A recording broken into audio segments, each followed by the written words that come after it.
Bonsoir les amis, ravi de vous retrouver. Nous sommes le vendredi 9 février. Ce soir, nous accueillons Monsieur Daviriman. Bonsoir. Bonsoir.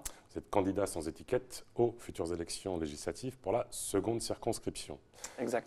Vous êtes soutenu par la France Insoumise et par Léon Bertrand, ex-ministre de droite. Ouais. Est-ce que vous êtes quoi, le super candidat du super rassemblement? Je ne dirais pas ça comme ça. Je dirais juste que quand on écoute Léon Bertrand, on voit que son discours a évolué par rapport à il y a quelques années. Lui-même, il dit de changer de paradigme. Donc, il voit bien que malgré le fait qu'il ait été avec le gouvernement, il était ministre, ça n'a pas apporté plus de choses que cela. Donc, aujourd'hui, il est dans une autre posture et je pense que c'est surtout par rapport à ça qu'il m'apporte son soutien. Après, la France Insoumise, c'est plus en phase avec ce qu'ils peuvent véhiculer, ce que moi aussi je peux véhiculer comme valeur humaine, en tout cas. Le groupe Guyane Insoumise a explosé, votre regard? Écoutez, ça, ce sont, je dirais, des affaires internes. Je ne suis pas Guyane Insoumise. Ils ont leur raison, ils en échangent entre eux. Donc, je ne fais pas d'ingérence en la matière. Si vous êtes élu, vous appartiendrez au groupe France Insoumise? Alors, si je suis élu, effectivement, je siégerai avec eux. Donc, les discussions, je voulais deux garanties qu'ils m'ont données. D'abord, ma liberté de choix au niveau des votes, si je suis d'accord ou pas. Et ma liberté d'expression par rapport à autant de paroles que je pourrais avoir à l'Assemblée. Donc, ça aussi, c'est garanti. Donc, ça me va très bien. Vous repartez même tandem avec Marie-France Toujours. Maïsso. Toujours. Comme pour les autres candidats, le retard structurel de la seconde circonscription. Allez, qu'est-ce que vous proposez? En sachant que vous n'êtes pas un maire, vous n'êtes pas chef d'entreprise, vous présentez un mandat national. Voilà. Alors, qu'est-ce qu'on fait? On légifère comment? Au-delà de légiférer, je dirais c'est véhiculer, partager une vision avec justement ceux qui ont le pouvoir de faire les choses concrètement, donc les exécutifs. J'ai envie de dire, et puis il ne faut pas oublier qu'on a l'accord de Guyane. Dans l'accord de Guyane, il y a des éléments structurants pour le territoire. Il y a la route du fleuve qui avait été actée, un hôpital à Maripasoula. Le président, quand il est arrivé, il a dit c'est fini, ce ne sera pas fait pendant Oui, mon mandat. alors ce sont ces mots. Ce sont ces mots. Mais justement, moi je les rappellerai durant cette campagne-là et je dirai à la population que si nous voulons que ça change, il va falloir que nous soyons dans la même mouvance, dans la même dynamique. On va devoir se prendre en main. Et ce sont les mots aussi du président Macron quand il est venu en Guyane. Il a dit vous devez vous prendre en main. J'ai dit d'accord, monsieur le président, on va se prendre en main. Voilà. Comment on a fait la route de la fleuve sans aide de l'État? Non, justement, ici d'être en phase, le président Macron, le gouvernement, la population se mettant en mouvement, va bien comprendre que la France doit accompagner la Guyane dans son développement. C'est son rôle premier. Il n'est plus question aujourd'hui de dire si on est pour ou contre la France. Nous sommes français, donc à ce titre-là, la France doit nous accompagner. Et quand on regarde l'histoire de France, malheureusement, les grandes avancées sociales sont toujours déroulées au travers des luttes et des mouvements de la population dans les rues. Je ne parlerai pas de 1789, je ne parlerai pas de mai 68. Il y a eu mars 2017 en Guyane, et je pense qu'il y aura d'autres dates encore fondamentales parce que le pays ne peut plus rester comme ça. C'est inadmissible. L'accumulation des candidats sur cette élection, votre regard, notamment des gens qui viennent de la première à la seconde?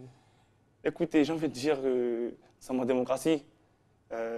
Pour les législatives, qui le souhaite peut se porter candidat n'importe où sur le territoire français. Donc là-dessus, je n'ai pas d'analyse particulière à porter. Je dirais juste à certains, attention. Attention. Le projet Montagne d'Or, pour ou contre? Bientôt, d'ici quelques jours. Non. Là, il va falloir que vos électeurs vous regardent. J'ai posé la même question à tout le monde. Ils vont voir. Alors, Ils vont voir. On a déjà fait une petite vidéo. On a tourné où j'explique très clairement ma position en la matière. Donc d'ici début de semaine, tout le monde saura quelle est la position de Daviriman. Mais j'ai envie de dire, M. Farouk Amri, que il ne faut pas que ce soit le sujet, le débat fondamental. ça va l'être pourtant. Non, mais justement, il ne faut pas se leurrer. Il y a des choses Là, bien plus graves, bien plus importantes à l'heure actuelle en Guyane qu'on ne parle pas. On parle du volet sanitaire, mais aujourd'hui, je vois qu'il y a une certaine émulation autour des montagnes d'or. Mais j'ai envie de dire, depuis des décennies, on a nos compatriotes qui meurent, qui sont poisonnés aux abords du fleuve Maroni, et il n'y a pas cette émulation-là. Et moi, ça me pose un problème. Donc, oui, Montagne d'Or, oui, effectivement, c'est un sujet. Parce qu'effectivement, c'est un gros projet, mais ce n'est pas le sujet fondamental de ces élections-là. Alors, quels sont les sujets? Si vous deviez faire un top 3 des sujets fondamentaux. Il y en a trois. Pour moi, il y en a trois fondamentaux. Le volet sanitaire, c'est plus possible. Le volet éducatif, et bien sûr, l'aspect économique du territoire. Voilà trois piliers sur lesquels, s'ils ne vont pas bien, vous ne pouvez pas développer un territoire. Après, de façon périphérique, je parlerai de l'énergie, parce que sans énergie aussi, vous ne pouvez pas développer le territoire. Donc, voilà, ça pour moi, ce sont des sujets qu'on ne peut pas passer à côté. Il va falloir faire comprendre au gouvernement aujourd'hui que la Guyane doit changer vraiment de situation dans les plus brefs délais. Donc vous êtes favorable à la Montagne d'Or en plus de ces 3 thématiques. Je ne vous ai jamais dit cela, M. Farouk Amri. Je n'ai jamais dit que j'étais favorable à la Montagne d'Or. J'essaie de vous titiller pour avoir l'information. L'immigration clandestine, qu'est-ce qu'on fait? On vous légiférer pour fermer les frontières? Non, mais c'est un leurre. C'est un leurre. Est-ce un problème pour le territoire? Oui. Je rappelle que nous avons une frontière avec le Brésil et avec le Suriname par 2 fleuves. On peut imaginer notamment du taux de naissance à Saint-Laurent, oui, on peut imaginer des murs, ce qu'on veut, mais ça ne marchera jamais. Il faut qu'on travaille sur 2 volets. Le premier volet, c'est de dire effectivement, quand on regarde bien, quand on rentre dans les chiffres, l'immigration clandestine, elle n'est pas forcément économique. Je pense qu'elle est surtout d'ordre sanitaire. Ou social. Sanitaire et social, mais beaucoup plus sanitaire, parce qu'on voit que les gens viennent en Guyane parce qu'ils savent qu'ils auront une qualité de soins qu'ils n'ont pas forcément chez eux à l'heure actuelle. Et j'ai envie de dire qu'en travaillant sur ces 2 volets-là, pourquoi est-ce qu'ils viennent en finalité? C'est déceler cela. Et ensuite, le fait de venir, on peut les soigner, mais après, effectivement, ils sont pas, on peut faire de façon à ce qu'ils ne restent pas sur le territoire. Donc, ce sont des discussions que nous devons avoir collectivement pour trouver la bonne solution par rapport à ça. Mais j'ai envie de dire que, quel que soit ce que vous pourrez faire ou décider, si les gens quittent chez eux et on ne règle pas les problèmes aussi chez eux, ils ne viendront toujours chez vous. Ça, c'est clair. L'éducation, votre position, on sent que là, ça s'écroule, tout le monde se mobilise. Encore une fois, et c'est là, je ne veux pas que d'amalgame soit fait. Les gens se mobilisent aujourd'hui parce qu'effectivement, la violence arrive dans les écoles, dans les classes, dans les structures éducatives. Donc les gens se mobilisent. Mais j'ai envie de dire aujourd'hui, vous voyez, hein, on pourra rajouter des centaines et des centaines de policiers, de gendarmes. Est-ce que pour autant on va enrayer le problème? Non. Aujourd'hui, il faut déceler les raisons.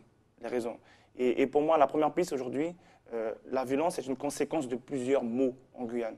Sur le volet social, le volet économique, le volet sanitaire. Donc aujourd'hui, le monde économique mondial, bien sûr, le monde économique mondial aujourd'hui est violent. On vit dans une société qui est devenue violente parce qu'on nous impose beaucoup de choses.